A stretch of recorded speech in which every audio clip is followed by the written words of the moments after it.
Namaskaram, Sadhguru. You have told us a beautiful story of Swami Vivekananda and Ramakrishna Paramhansa. Swami Vivekananda's mother was seriously ill, and Ramakrishna told him that had Vivekananda prayed to Kali for his mother's health, Ramakrishna would never see him again. Sadhguru, what is so wrong about praying for one's mother's health that a guru would never see his disciple again?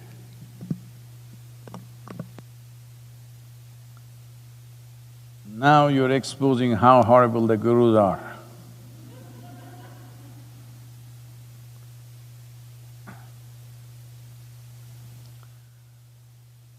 See, there are many aspects to our life. Of these many aspects, a guru means, I know that word guru is being used loosely today, management guru, marketing guru and whatever. We are not using the word in that context. When we say a guru, we are talking about someone who is committed to the ultimate nature of who you are. Well, Ramakrishna saying what he said, he wouldn't have said it to all the other hundreds of devotees who are hanging around. He says this only to Vivekananda, you must understand. Because he wouldn't talk about taking your emotions for your mother or your help or seeking divine help for your mother's health. For other people, he would have said, okay, go and pray. But for Vivekananda, he has set different standards. Because he's expecting this man to do something much more than what others will do. If he has to do those things, he should not be an asking fool, that he is not somebody who stands in front of the Devi and asks, I want this, I want that. So, for your mother's health, what he that moment needed was money. So he wants to go and ask for money. If money doesn't work, what's the next thing? You ask for a miracle. If miracle doesn't work, what is the next thing? You will ask him to raise the dead. Well, Ramakrishna knows the progression of human mind.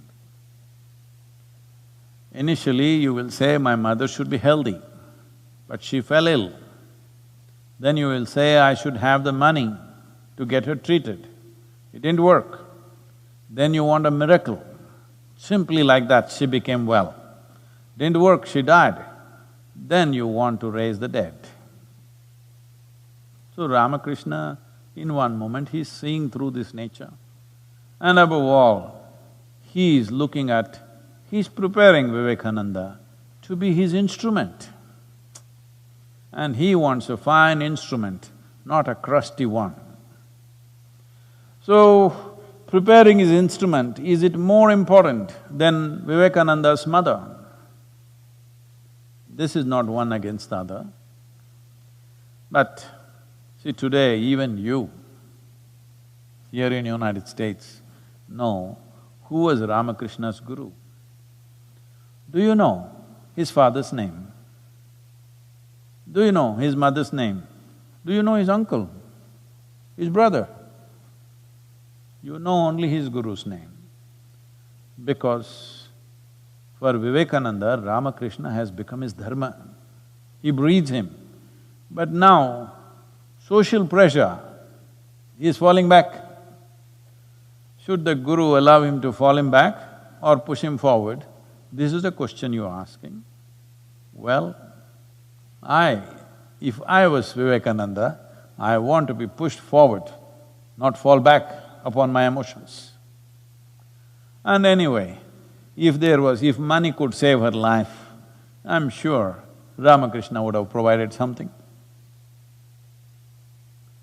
But You're seeking divine help? No, no, no. This is something all of you must understand. This has happened a few times around me also, that you initiate somebody into a powerful process, next thing is they want to help their mother or their uncle or their close cousin. They want to make him pass examination because the fool has not studied properly. Or they want him to get a lottery. Or they want him to get miraculously sit up in the bed where he is dying. The moment they do that, they will shatter everything within themselves. If, I'm saying, this is a conjecture, if Vivekananda had prayed for what he thought he wanted, well, he would have become a psychological wreck. Absolutely. So it's Guru's business to see that that doesn't happen. But 21st century, very hard to make them listen. Vivekananda, 20th century. 19th century only there was so much trouble. You can imagine my troubles.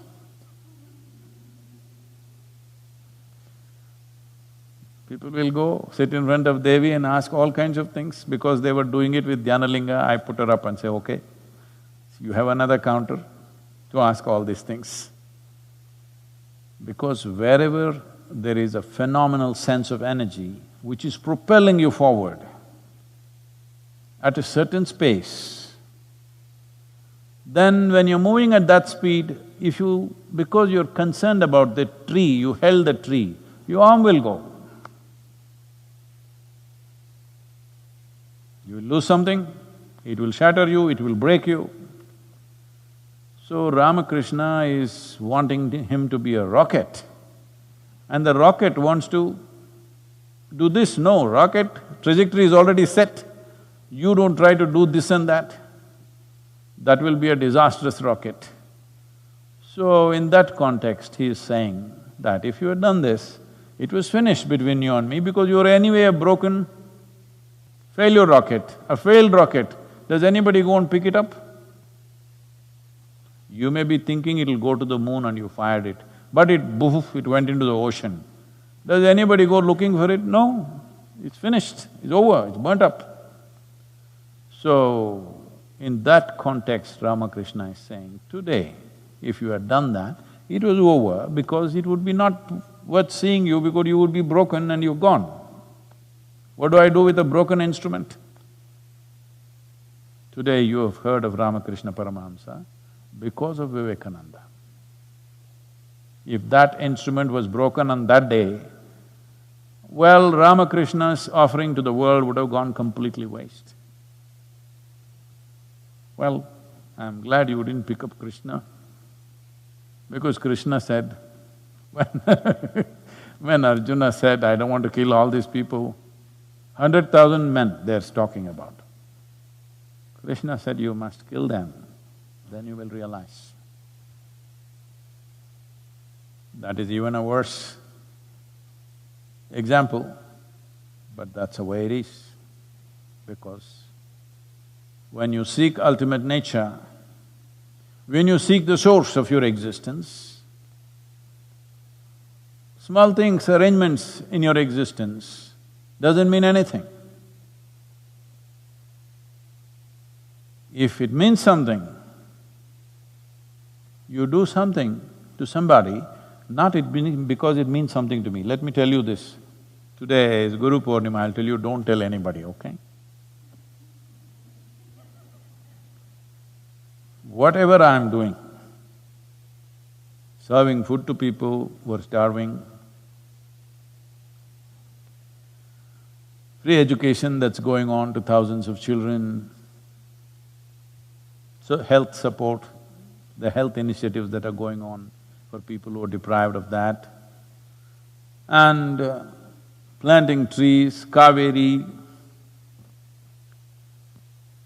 all this I'm doing because it means a lot to them, not because it means anything to me. If I close my eyes, I'm done with the world. with everybody. I'm talking not just about you or somebody, everybody. Everybody, that means everybody.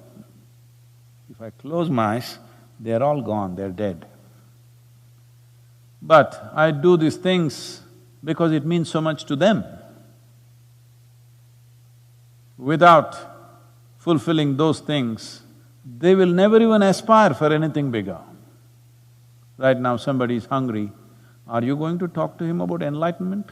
That'll be cruel. So we feed him, not because I get some great satisfaction in feeding him, no. I've always been saying, I have no satisfaction in anything that I do, including spiritual work. Whenever people ask me, Sadhguru, you must be having so much fulfillment seeing all these people joyful, blissful, what is my problem? They're joyful, blissful, miserable, what's my problem? I have no problem. Because they have a problem, I reach out. Because I didn't see them anything other than as myself, I reached out, that's all. But if I shut my eyes, I'm done. I'm done with the world, I'm done with everybody and everything. Oh, so much work has happened, people are saying, how will you… who will carry your legacy, Sadhguru? Who will you appoint next? Nobody. If they're interested, they'll carry it on. If they don't think it's valuable, they'll drop it, it's up to them. I leave it to them. If they have not seen the value, if people have not seen the value of what's being done, let them drop it and convert this into a hospital or a school or something. Because that is how most spiritual organizations end up. I don't believe Isa Yoga Center will end up that way because many people have seen the value of it. Even though I constantly nag them, trouble them, create impediments to their work, make their work more and more difficult. This is not for any sadistic satisfaction, just to see how much it means to them. They have proven that it means a lot to them. Life or death, they will do that. Whether I am there or not, they will do that. So, maybe not everybody, but a whole lot of them will do that. So it will continue because of that, because it means a lot to them. Not necessarily because it means a lot to them, because it'll add to their life. It doesn't… all this work doesn't add a thing to my life. But it means so much to every other life, so you do it. If you choose not to do, many yogis, fantastic yogis, they do nothing, they just withdraw. Nothing wrong with them being like that. So, Ramakrishna is setting up a trajectory for a projectile that he's shooting. Now this projectile is having a mind of its own, emotions of its own. Now this is dangerous. If you are shooting a rocket to the moon or Mars, if it thinks of Hawaii, Hawaii will be destroyed for sure. So, this is a different dimension, it should never be judged by your understanding, by your emotions, by your values. This is why I said, when you come in touch with a guru, you can either… if you're using him as an inspiration, this will keep happening because somebody will keep dragging you this way, that way. See, many young boys in the yoga center, they all came determined, but then, the girls were pretty. They got married, nothing wrong. But I'm saying, like this, if you keep going and whatever small needs are taken care of, no problem. But if you change trajectory because small thoughts and emotions change, best we don't empower you. So as I said, I'm not yet in the sunset stage, I will become far more colorful as I go, watch it. But right now, heading that way, it's 4 o'clock in the evening right now, in terms of the day for me. So it is summertime, summer is here, sun is setting at almost 8:45, 9 o'clock in the night, so there's still hours left. But when it's 4 o'clock in the evening, the intensity of the sun is not like noontime. It's becoming prettier, actually, it's becoming nicer. But at the same time, it becomes selective. See, when the sun is up at 12 o'clock, it shines on everybody, because it's up there. 4 o'clock, unless you stick your neck out, it won't shine on you. That's where it's going right now. So, you must decide whether I am an inspiration for you or I am a… what? Friend, philosopher, guide for you or I am a doorway for you that you got stuck in, or I am a destination for you, or I have become your dharma. Time to decide, because this is not noon time where sun shines on everybody. You need to stick out for it to shine on you.